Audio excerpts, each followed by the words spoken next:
24 मई 2026 की दोपहर तकरीबन 2 बजे उत्तर प्रदेश के बुलंदशहर के कलंदरगढ़ी गांव में रहने वाला 23 साल का मोबीन पहले अपने पिता के कमरे में जाता है। वहां से अपने पिता की लाइसेंस्ड रिवॉल्वर उठाता है। उसके बाद दूसरे कमरे में बैठे हुए अपने पिता के सीने पर जाकर सीधा एक गोली मार देता है। पिता को गोली मारने के बाद मोबीन सीधा अपनी बीवी के कमरे में जाता है।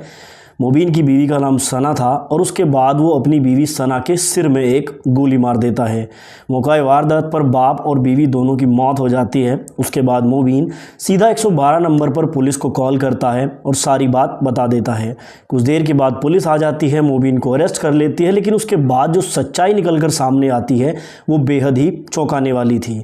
तो सवाल ये उठ रहा था कि 23 साल के लड़के ने अपनी बीवी और अपने पिता की हत्या क्यों की थी, इसके पीछे का असली कारण क्या था। तो इस पूरी कहानी की शुरुआत 1 साल पहले यानी कि 16 फरवरी 2025 से हुई थी, जब उत्तर प्रदेश के बुलंदशहर के कलंदरगढ़ी गांव में रहने वाले 23 साल के मोबीन की बारात भोरा नाम के एक गांव में जाती है। दरअसल 23 साल के मोबीन का रिश्ता 21 साल की भोरा गांव में रहने वाली सना के साथ तय हुआ था। 16 तारीख को धूमधाम से बारात जाती है।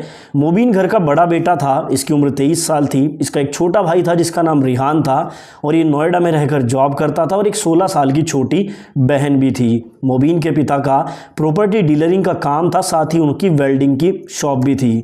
अब 16 तारीख को धूमधाम से बहू घर लाई जाती है। मोबीन और सना दोनों ही काफ़ी खुश थे। बहू घर आने के बाद घर में खुशियों का माहौल बना हुआ था। शादी के कुछ महीने बाद तक सब कुछ बिल्कुल ही सामान्य था। ये मोबीन की खुद की मेडिकल शॉप थी। ये सुबह ही मेडिकल स्टोर जाया करता था, शाम को वापस आता था। बीवी और इसके बीच में काफ़ी अच्छी बॉन्डिंग बनी हुई थी। लेकिन सितंबर 2025 में कुछ ऐसी वारदात सामने आती है जिसके बाद इनका हंसता खेलता परिवार मातम में बदल जाता है। दरअसल सितंबर 2025 में एक दिन मोबीन की जो माँ होती है, जब वो मेडिकल स्टोर से वापस आता है तो उसे कहती है कि हमारे घर में एक ऐसा खेल चल रहा है जिसके बारे में तुझे पता होना ज़रूरी है। वो मोबीन से कहती है कि तेरी बीवी सना तेरे बाप रियाजुद्दीन के साथ अवैध संबंधों में बनी हुई है। उसके बाद अपनी तरफ से तफ्तीश करने के लिए मोबीन अपनी बीवी सना का जो व्हाट्सएप है उसको हैक कर लेता है। उसे हैक करने के बाद ये अपने मोबाइल में देखना शुरू कर देता है। तो सच जानकर मोबीन के भी पैरों तले ज़मीन खिसक जाती है, क्योंकि व्हाट्सएप पर उसकी बीवी सना और उसका बाप रियाजुद्दीन दोनों आपस में गंदी बातें किया करते थे। उनकी व्हाट्सएप चैट से ये साफ हो रहा था कि मोबीन के पिता और उसकी बीवी में अवैध संबंध बने हुए हैं। लेकिन व्हाट्सएप चैट देखने के बाद भी मोबीन ना तो अपनी बीवी से कुछ कहता है और ना ही अपने पिता से कुछ कहता है, क्योंकि अभी भी उसे ठोस सबूतों की आवश्यकता थी।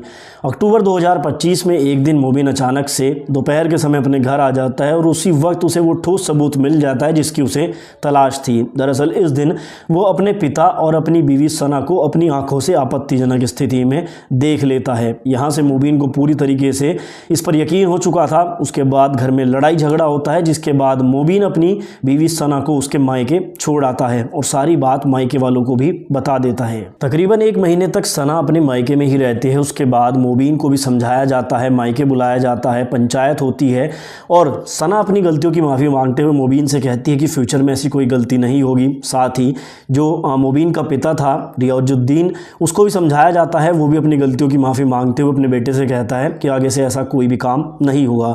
जिसके बाद मोबीन अपनी बीवी सना को वापस से अपने घर ले आता है। लेकिन घर आने के बाद भी ये चीज़ें थमने का नाम नहीं ले रही थी। उसके बावजूद भी सना और मोबीन के पिता में अवैध संबंध बने हुए थे।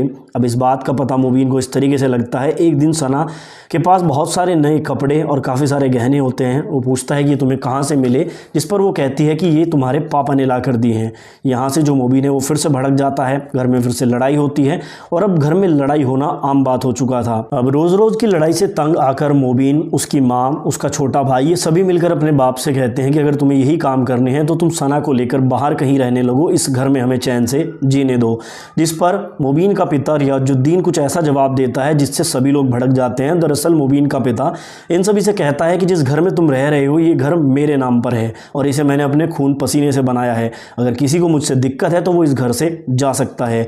मोबीन का पिता इन सभी को कहता है कि तुम सभी इस घर को छोड़ के जा सकते हो, मैं इस घर में सना के साथ रह लूँगा।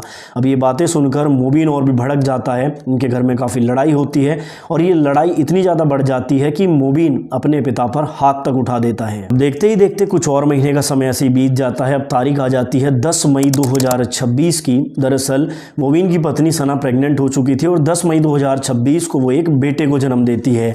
इस बेटे का नाम अब्बास रखा जाता है। इस बेटे के जन्म होने से परिवार में खुशियों का माहौल था, लेकिन इस बेटे का पिता यानी कि मोबीन वो बहुत ज़्यादा दुखी था। वो हॉस्पिटल में अपने बेटे को देखने भी नहीं जाता है। उसका बेटा घर आ जाता है।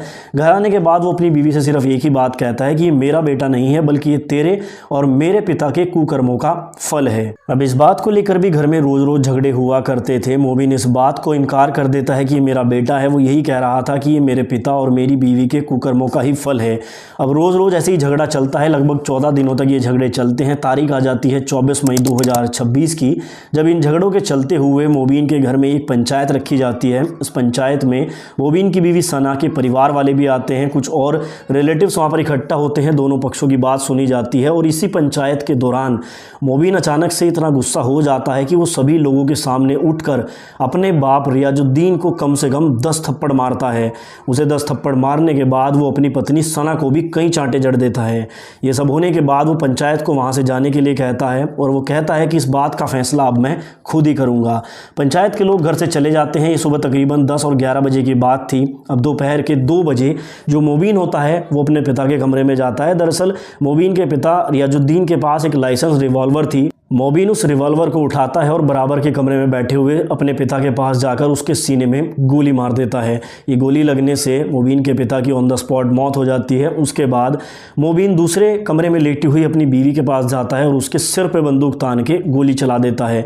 वो गोली सना के सर में लगती है और उसकी भी मौत हो जाती है।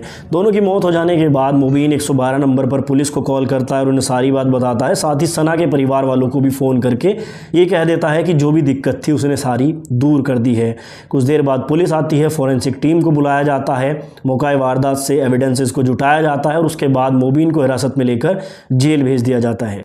अब पुलिस इस केस में इन्वेस्टिगेशन कर रही है कि मोबीन की बातों में कितनी सच्चाई है। जो भी सच है वो इन्वेस्टिगेशन के बाद सामने आ ही जाएगा। लेकिन कहीं ना कहीं ये वारदात होने के बाद एक बार फिर ये सिद्ध हो जाता है कि कभी कभी एक शक, गुस्सा और गलत फैसले की वजह से पूरी ज़िंदगी बर्बाद हो जाती है। इस केस में मोबीन का गुस्सा, उसके पिता का गलत फैसला और घरवालों के शक के चलते यहाँ पर 2 परिवार बर्बाद हो गए। लेकिन इन सभी में 14 दिन के उस मासूम की कोई गलती नहीं थी जिसने हाल ही में जन्म लिया था। बाकी आपने अगर इस वीडियो को यहाँ तक देखा है तो उसके बारे में अपनी राय कमेंट बॉक्स में देना ना भूलें।